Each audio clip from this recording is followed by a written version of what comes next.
Well, hello again, everybody. This is John Norris at Trading Perspectives. As always, we have our very good friend, Sam Clement. Sam, say hello. Hey, John. You doing okay today? Doing awesome. How are you doing? I'm doing okay, but not as well as Tesla investors have been recently. Yeah, Elon Musk is pretty happy right now. Elon Musk and plenty of other folks. Now, gang, before we get too far down in the weeds, we figured everyone's kind of tired of hearing a little bit about COVID-19. Not a little bit, a lot about COVID-19. Yep. Hearing about protests, hearing about relief packages, hearing about stimulus, hearing about politics, hearing about the president, all that type of stuff.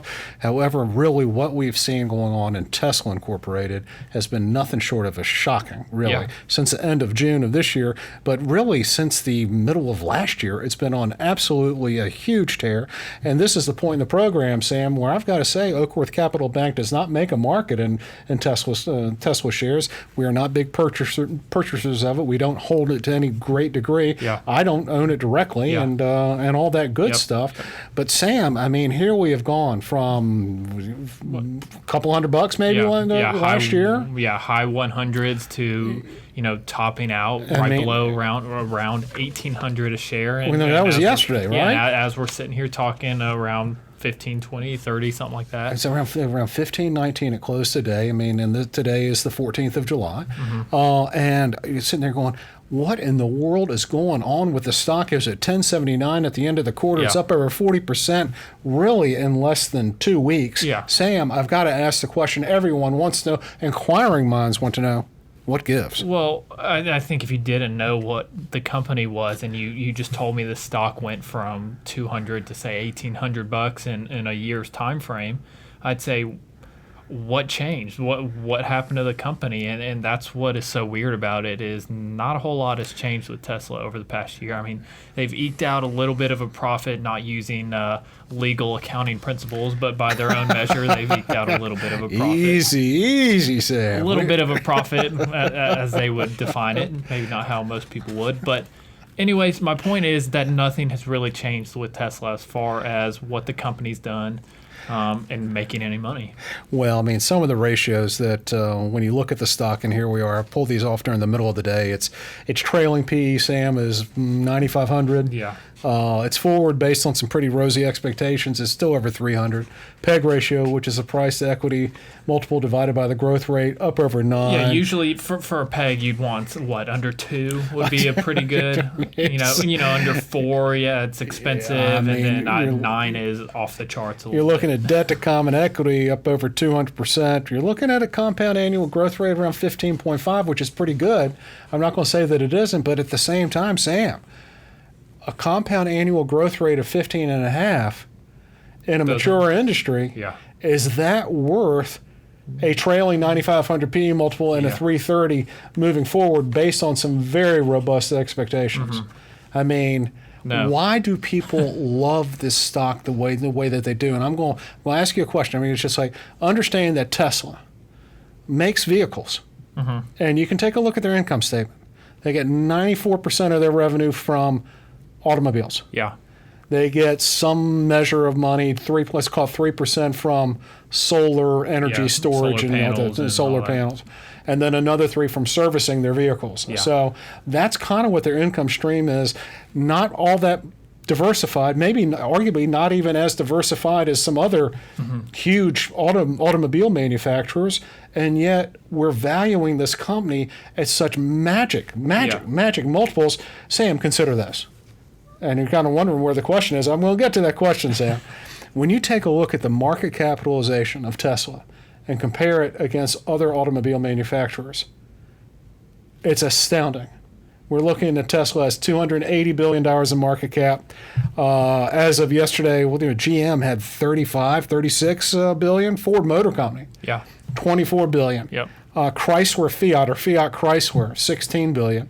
Daimler at 44 billion, BMW at 42 billion. Peugeot, we not see a lot of Peugeots around here, but not around Birmingham, Alabama. 14 to 15 billion. Renault, that's my French impression. It's like around $7.5 billion, and then Aston Martin, a little over just $1 billion. You kind of add up all of these, add up a little Volkswagen. I'm showing Volkswagen with a market cap of 47. billion. Some other places, for whatever reason, have it doubled that. But I'm looking, Bloomberg says it's 47. I add up all those companies, Volkswagen, Daimler, BMW, GM, Ferrari, Ford Motor Company, Fiat, Chrysler, Peugeot, Renault, Aston Martin, comes up with a market cap of $266 billion as of the close of business yesterday. And that's still $12 billion less in market cap than our friend Elon Musk and Tesla. All those automobile manufacturers are still worth less than Tesla. Yeah. Now, Sam, I want your thoughts as Gen Z. Yeah. And I'm Gen X, one of the older Gen X. Why are people valuing this automobile company so much different than they're valuing just about every other automobile company in the world? Well, I think to put it in as few words as I can is they're not trading it or looking at it like a car company. What do you mean? But it is a car company, Sam. Well, it's a technology company is where the value is derived from. It's not. It's in the technology within the cars. It's the potential energy per se of self-driving vehicles, and the Ford F-150 or the GMC Sierra or pretty much all those cars for the most part. They're kind of coming out with electric vehicles, but it's more of a steady growth, and it's an expected. We know who they are. We know what they do. Well, you hit on. I mean, everyone else is coming out with electric cars. Everyone else is working on that. Well, I didn't say if it was valid. I didn't say. Those are not my opinions. Well, that's just the way I run things around here, man. You guys ask you questions when I disagree with you. But no, I want your opinion, but it better be mine, right? People are looking at it as a high growth tech company with this exponential growth within it. I think there's flaws in it, though. Well, I'm going to tell you this is that's probably the right answer. I am going to say I would take it a little bit further, and it's not just that. I would say it's also, in some degree, and it's hard to quantify this. It's very qualitative here. Just some of the myth and the aura that's around Elon Musk. Well, sure. I mean, being viewed I think that's as part of it. I mean, it's got to be. I mean, here's this guy. Okay, I can't buy into SpaceX, right? Mm-hmm. But I mean, think about what this guy's done. Yeah. In his career, and he's got the Midas touch. I mean, he's just got the Midas touch, and everything seems to work. Everything's like really smart. Mm-hmm. I mean, he's dating Grimes, which is pretty cool. I don't know who Grimes is. She's a Canadian electro music. Maybe you're more the Gen Z than I am. She's an EDM impresario, and we'll just leave it at that. Do you know what EDM is? Kind of. Techno music. Just electronic dance music. But in any event, pretty cool guy. I would say a lot of these valuations are the myth of Elon Musk. And Tesla, as you're absolutely right, is not viewed as just a car company like a GM, with their trucks, or Ford with their trucks, or Fiat with their little cars with the rubber band motors, all that stuff. It's viewed as something different. It's viewed as a technology company. I'll give you an example of how it's a small one, but how people are valuing Elon Musk within the company is, I don't know if you know the Joe Rogan podcast, but no. But it's the number one podcast in the country, in the world, I'm assuming. And Elon Musk went on it and smoked some pot on the podcast, and the stock dropped. The stock dropped because of that. Well, I mean, all the times that we have our guests in here and they fire them up, I mean, no one pays much attention to it. What's going on? Our stock's not moving like Tesla is. But no, I mean, that's obviously a very small example, but there's, is he going to get in trouble? Is this going to happen? And it actually moved the price of the stock, because so much is, if he left the company, the stock inarguably would drop. I mean, I don't know, 10, 20, 40, I don't know, a sizable amount. If Elon Musk were to get hit by a bus tomorrow, the market value of that company would fall by 50% within 2 weeks. Yes, at this level, yes, I would say that. But if we got back to a more normal level, maybe a little less. But yeah, I think right here, with all this fervor going on with the stock, yes, I would agree with that. All right. Now comes the part in the program, Sam, where I'm going to give you a little quiz. This is not something that we've talked about, but okay. I knew what was going to happen, and so it's going to name the CEO. Okay. All right, and we'll throw some car companies at you. Oh, I'm not going to do too good. Not too up to date on my car company CEOs. The CEO of Tesla Incorporated. Yeah, it's Elon. I don't know any of the others. How about the CEO of Fiat Chrysler Automobiles. Nope. Gentleman by the name of Mike Manley. The CEO, not the chairman. The chairman, as we all know, is Bill Ford, of Ford Motor Company. The CEO. Yeah. No. Okay, you'll know this when I say it. It's Jim Hackett. Yeah, You've heard that. No, but I put you on the spot, so it makes it far more difficult. If you told me the name, I'd guess the company. All right. How about this one? I'll give you the CEO's name. You tell me the company. Okay. Mary Barra. GM. Yeah, General Motors. Yeah. Okay. How about this one? Wanted to say Chevy, but that's not the Takeshi Uchiyamada. Takeshi Uchiyamada. Toyota. Volkswagen. That is Toyota. Well done. Well done. Dr. Herbert Dice. Volkswagen. That's right. You're doing pretty good on this. I like it this way better than the other way around. Ola Kalenius. Oh, is that BMW? No. Mercedes? Yeah, well, Daimler. Yeah. How about this one?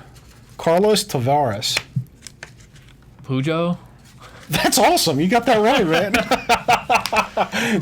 So there goes my hypothesis my point shot out the window. Sam actually does know the names of all the CEOs of all the auto manufacturers across the country, across the globe. So, all right, well, that sums it up here today. But no, I guess I'm a good guesser when it's a little easier that way. But, well, when I gave you the Takashi Yamashita Yusha Yamada, that was nobody knows most leaders of any car company except Tesla. I mean, to be fair, no one knows their CFO because it changes every 6 months. But well, what about their chief legal counsel? Yeah, third in a year and a half. now chief accountant is.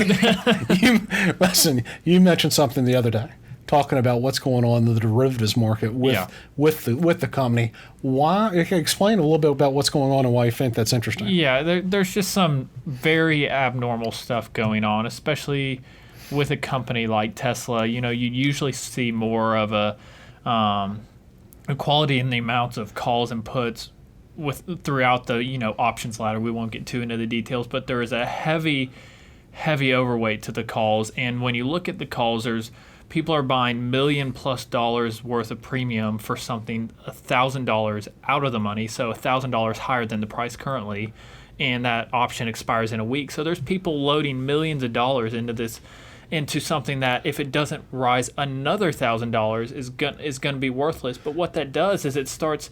We won't get into options, what derivatives do, and the Greeks of it, but putting that much money, that strong of a bet, that far out, it starts to bump the price higher and higher, and then it's kind of a snowball effect. And it's not a normal thing that's going on. We don't see this with other companies. Somebody out there is putting big bets in a way that moves the market of the stock. And you don't think it's the 458,000 Robinhood users? No, I don't.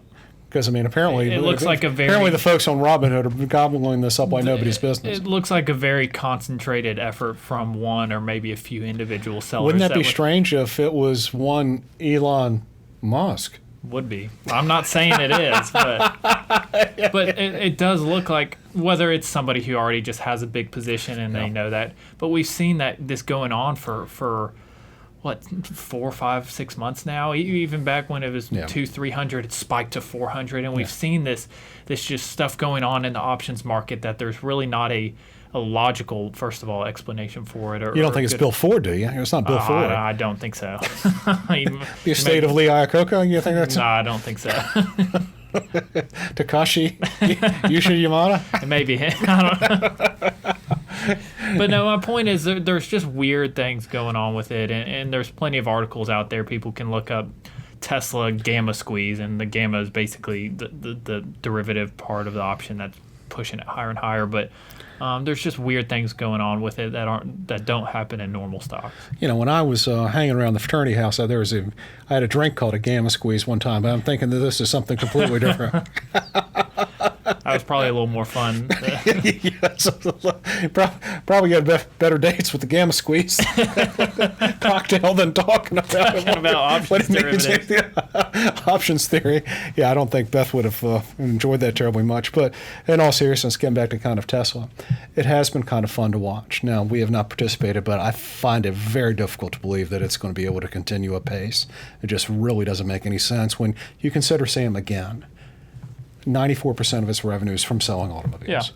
It is an automobile company. We can throw the myth of Elon Musk at it. We can throw whatever expectations we want in terms of technology. And the technology of the vehicle is cool. I mean, it's really cool. It is, but I mean, other companies. I mean, Porsche is putting out great electric vehicles now, and they don't have a monopoly on this. I mean, to me, the coolest thing that they're doing that most companies aren't really doing as much, or at least to my knowledge, and I told you this, it's kind of the direct-to-consumer sales model that they have, that I can go online and 5 minutes later have the Tesla delivered to, I guess, for us, the Atlanta dealership. But I think that's a pretty cool concept, and one that others haven't really adopted as much. Well, there's going to be a lot of political pushback from some very wealthy people that own dealerships across the country, and it's going to be that model is going to go down swinging very, very, very, very hard, the dealership model. So, I mean, here we are at the end of the day watching something really kind of unique kind of happen here, where, we have one automobile company, for whatever reason, just absolutely just kind of dominate market capitalization. Yeah. It has good cars. I've been in a Tesla. I've got a buddy of mine that has one. It's like driving a spaceship. When he's talking about how he downloads his repairs, that's pretty cool. I'm not going to tell you. Yeah. I'm not going to tell you any of that. But when you start taking a look at one company that has some real cool technology that, for all intents and purposes, has more market cap than the remainder of the North American and European auto industry, you have to start questioning how much longer can it go up? Yeah. And is the myth of one individual strong enough to trump the remainder of the, and trump, no pun intended here, trump the remainder of the auto industry? And I have a difficult time believing that it is. Yeah, I do too. So it's been kind of fun. And guys, we have to reiterate, Oakworth Capital Bank is not a market maker in Tesla Incorporated. We're not a major holder. We've got a couple of small accounts and custody relationships. We own it, but even so, I mean, Sam and I don't own it directly, but No. it's so we're not a major player in it. These are just our comments, and not necessarily those of the remainder of the company. But even so, it's been fun to watch Tesla, and I think we're all watching something a little bit different. We're watching an automobile company be priced as a technology company, largely due to the fact that we got some really bright guy right there that has the Midas touch, and people are jumping on board the Midas touch.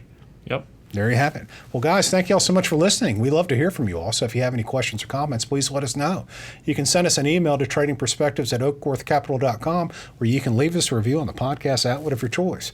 If you're interested in hearing more, reading more of what we have to say, you can check out our blog, Common Sense, at oakworthcapital.com, underneath the Thought Leadership tab, along with a lot of other good articles as well. So, Sam, what say you? That's all I got. That's all I've got today, too. Y'all take care.